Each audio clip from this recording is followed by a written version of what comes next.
Atmosfera na trgu potpunjena je muzičkim nastupom od Rahmanjinova do džeza u izvođenju pijanistkinja, majke i ćerke Dijane Jovanović i Ane Stefanović.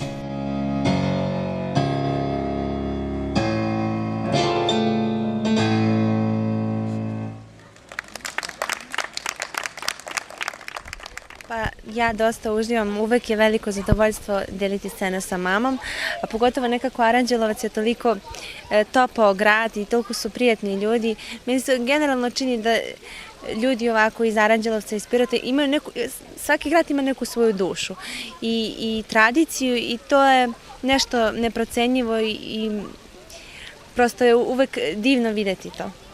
Pretpostavljam i inspirativno. I inspirativno, kako da ne. A uživanje, muzicirati zajedno, život nažalost je jako kratak, pa voljeli bih da podelimo trenutke dok smo tu, da se okupljamo, da muziciramo, da uživamo u lepoj umetnosti i da se radujemo toj našoj komunikaciji, ne samo elektronski, nego i uživo. Vi ste se posvetile muzici, a koliko čitate, evo sad smo na festivalu knjige, da li ste možda obišle štandove i da li ćete obići, šta je to što vam je najdraže neko štivo? Pa mi smo, pošto smo sad stigli, svakako da hoćemo, imamo još malo vremena da nastupa. Ja generalno volim jako psihologiju i popularnu psihologiju baš proučavam zato što mislim da napravit ću jednu paralelu. Kao što muzičar koji odsvira jednu sonatu i muzičar koji odsvira 10 sonata su dva različita čoveka. Znači osoba koja je mnogo više prošla može to kvalitetnije da donese. Ista priča je i sa knjigama. Mislim da osoba koja čita i koja uči na takav način postaje mnogo mudrija i može bolje da se nosi sa životom i sa svim stvarima koje život nosi sa sobom. Od vas da čujemo zašto je važno što više knjiga pročitati.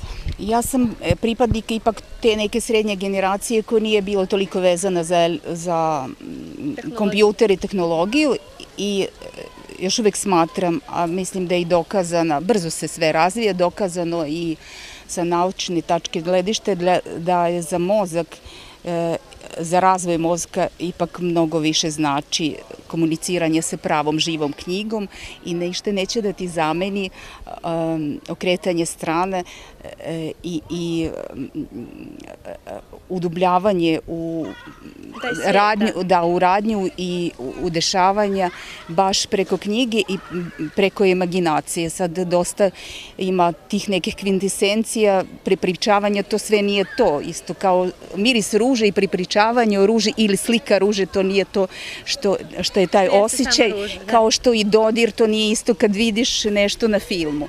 Tako da je to nažalost brzo odumire, verovatno opravdano na neki način, ali voljela bih da ipak kao segment da se zadrži. Pre par meseci kad smo bili u Ukrajini, naišla sam na stara pisma koje sam pisala mami i koje mama mi pisala i moj brat dok sam studirala 2000 km udaljeno na konzervatorijumu Saratovskom. I to je stvarno bilo fantastično, jer to je drugi osjećaj. Da, tako da voljela bih da mi taj segment ostavimo, da ne budemo skroz marsijani da se kuckamo. Tako da jako lepo i jako pohvalno da se zadržava ta tradicija živog komuniciranja i neće ništa to zameniti. Ja mislim da će ostati ta knjiga i još uvek zadržat će se kao taj raritet. Divno što se spaja književnost i muzika kao dve divne grane umetnosti. Mislim da je to stvarno sjajno. Tako treba da se nastavi.